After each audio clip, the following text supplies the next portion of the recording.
आदिम कवी मोहन बरकू जानकीबाई गुहे एक कविता सादर करत आहे. कवितेचं नाव आहे कुत्तर गुंडी. कुत्तर गुंडी पहा, यालाच म्हणतात कुत्तरगुंडी. अशी कुत्तरगुंडी करण्याची वेळ माणसावर पण येते. हिवाळा सुरू झालेला आहे, थंडी वाढली आहे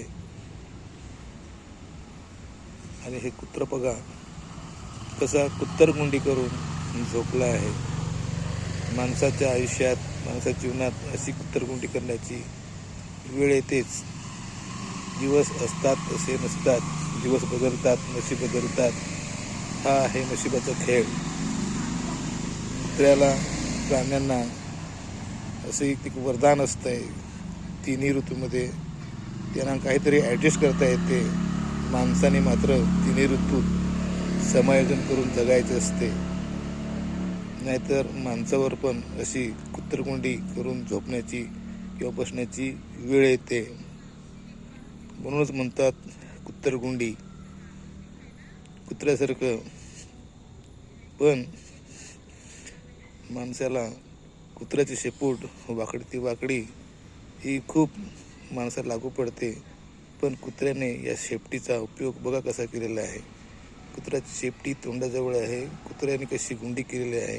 म्हणजे हिवाळा सुरू झालेला आहे, थंडीपासून संरक्षणासाठी कुत्र्याची शेपटी, कुत्र्याचे कान, कुत्र्याचे अवयव या कुत्तरगुंडी केल्यामुळे कसं सुरक्षित आहे आणि थंडीपासून कसं बचाव करत आहे. पण माणसाचं तसं नसतं. माणूस तसं जगत असतो. माकडाची गोष्ट, उन्हाळा, हिवाळा, पावसाळा, घर बांधीन माकड घर बांधत नाही. माणूस पण तसंच असतो. काही माणसं छान असतात, आपल्या जीवनाचं समायोजन किंवा ॲडजस्टमेंट करून खूप चांगलं जगत असतात.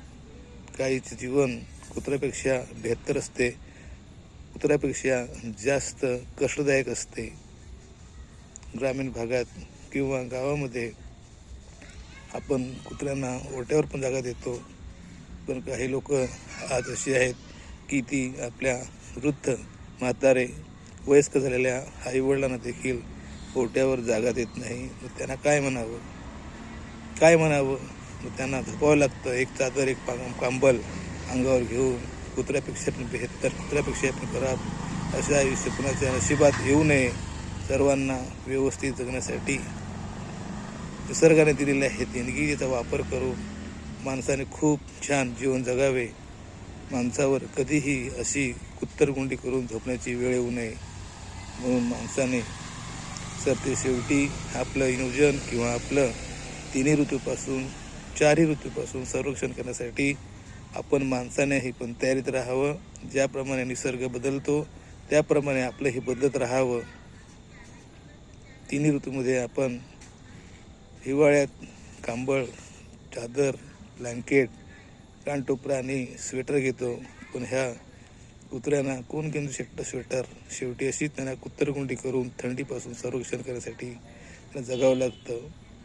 पावसाळ्यातही तसंच. पावसाळ्यामध्ये म्हणे कुत्र्याचं डोकं दुखतं, मग ते कुत्रं आडोशाला, ओट्यावर जाऊन कानोड्यात, कोपऱ्यात जाऊन बसलेलं असतं. उन्हाळ्यात मात्र कुत्र्यांचंही भाद्रपद सुरू होतं, मग कुत्र्यांची चवचवाट सुरू होते.